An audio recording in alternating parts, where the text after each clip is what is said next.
I'd like to take you back 3 short years ago to May of 2022.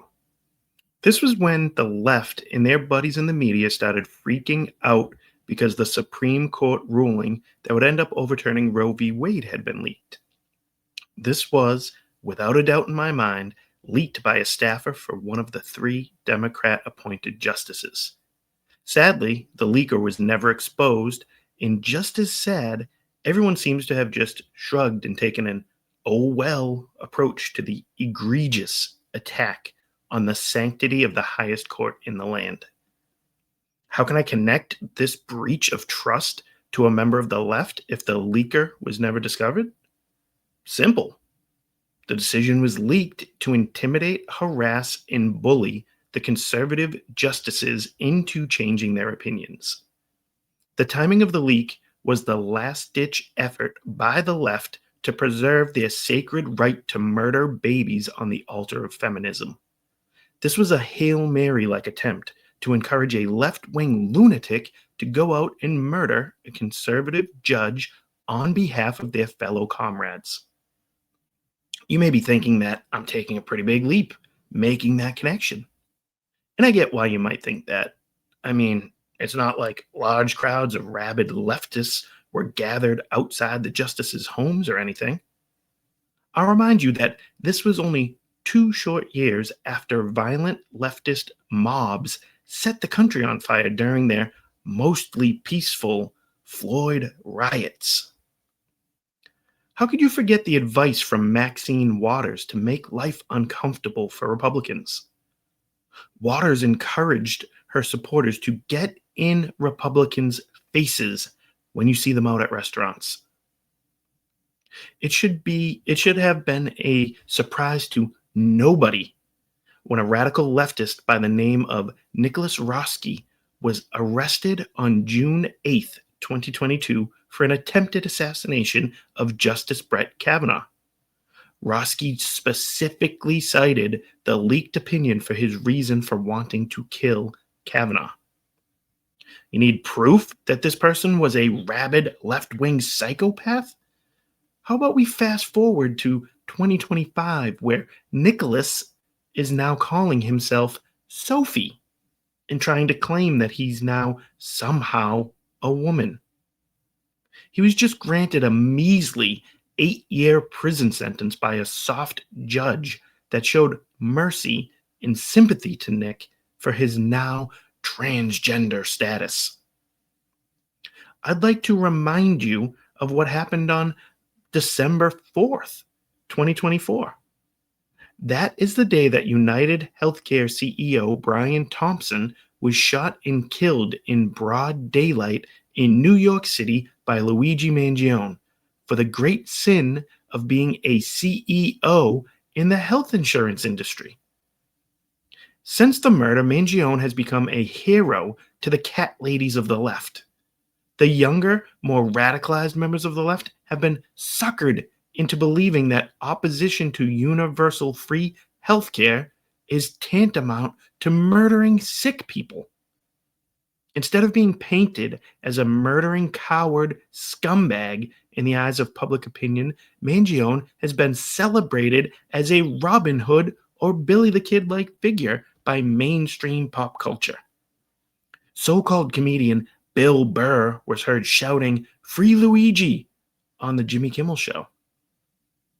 Now, speaking of Kimmel, he was recently suspended for going on air and lying about the motive behind the assassination of Charlie Kirk, a murder that, to this point, is the most significant political assassination of the 21st century. And what was Kimmel's goal for this ridiculous lie?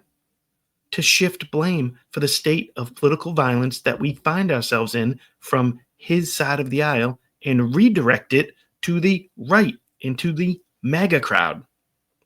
Jimmy Kimmel is relying on low IQ clapping seals that watch his show to forget about the two nuts that I started with. He's also hoping that his audience forgets about the 2 assassination attempts on President Trump's life.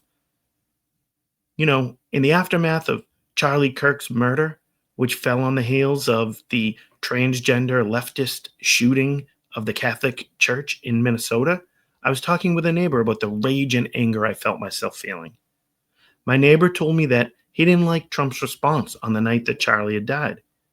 He thought Trump was adding fuel to the fire and that he missed an opportunity to lower the temperature. I found myself thinking about this a lot because I totally disagree with his read of the situation, but I know that he's a Trump voter and supporter, so I wanted to try and understand his perspective. More importantly, I wanted to figure out how to open his eyes to what I realized about the far left radicals that have become the majority within the Democratic Party years ago.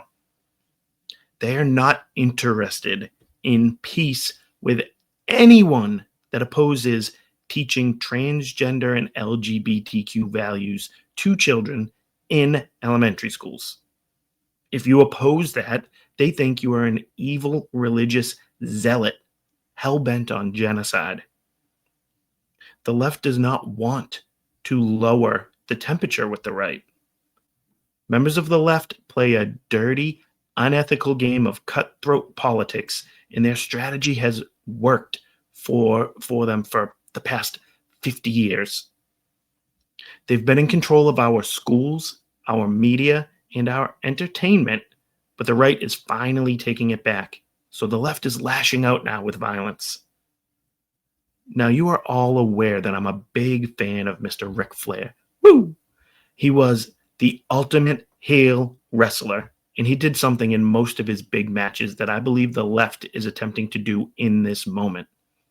When Flair was getting beat up by the hero, he would often drop to his knees and hold his hands out in front of his face, pleading for mercy from his opponent. Then, as soon as the opponent hesitated, Flair would give them a dirty shot and regain control of the match. That is what the left is attempting right now with the let's lower the temperature talk. They've encouraged and provoked violence for years, and their buddies in the media would downplay it and shift the focus, just like Kimmel attempted to do. But now that the right has voices in the public square, the violence of the left is being rightfully exposed. Which finally leads me to the Democratic nominee for Attorney General in the state of Virginia, Mr. Jay Jones. He found himself thrust into the national spotlight last week when text messages that he sent to a Republican colleague 3 years ago got exposed to the public. Jones showed a level of hatred toward Republican opponents that I believe is all too common among a growing number of members on the left. I believe the disdain for Republicans by influential members of the left is real.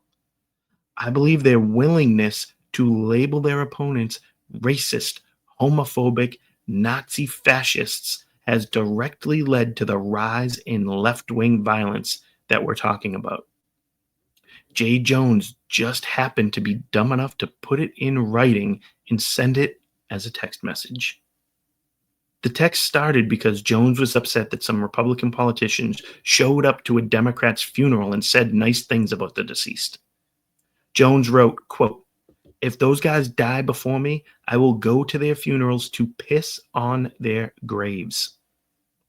Jones also stated that if he found himself with a gun and 2 bullets in a room with Cambodia's dictator Pol Pot, Adolf Hitler, and Republican Todd Gilbert, that Jones would shoot Gilbert twice every time.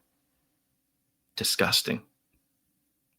Jay Jones also claimed that public policymakers only change policy when they feel pain themselves, such as the pain felt by parents when their children die from gun violence, clearly insinuating that violently harming Republicans and their families would be the means for achieving Jones's preferred policy goals. When Jones was asked to clarify if he thought Jennifer Gilbert, Todd's wife, and their children should be harmed, Jones replied, quote, "I mean, do I think Todd and Jennifer are evil and that they're breeding little fascists? Yes." Jay Jones has since issued one of those apologies about wishing he could take back what he said if he could and blah, blah, blah. You know what Jones has failed to do so far? Drop out of the race. He's not sorry for his comments, and I don't think his opinion has changed at all. He's just sorry he got caught. The same way that Jimmy Kimmel went back on air and fake cried while telling everyone that he was inspired by Erica Kirk. Kimmel chose to highlight Erica's ability to forgive her husband's murderer because he wants that same forgiveness from you for the years of hatred shown toward anyone to the right of Bill Clinton. If the left was interested in lowering the temperature, they would rally together to call for Jay Jones to drop out of his race for AG, and they would all pull their endorsements. But they haven't, and they won't because they agree with Jones. If the left was interested in lowering the temperature, they would stop calling us homophobic Nazi fascists. But they haven't, and they won't, because they truly believe that we're evil. It's time for us on the right to open our eyes and realize that the left is in the corner on their knees like Ric Flair, asking for us to pump the brakes. As soon as we do, they'll throw a handful of salt in our eyes or kick us in the nuts. We've got them on their heels. It's time to go all the way and reclaim our country, our schools, our media, and our culture. I'm Brian Ruka, host of the Right and Wrong Show, where we try and wake up the woke by talking common sense about the issues of the day. Please like this video and subscribe to our page for some more content. Thank you for listening, and God bless.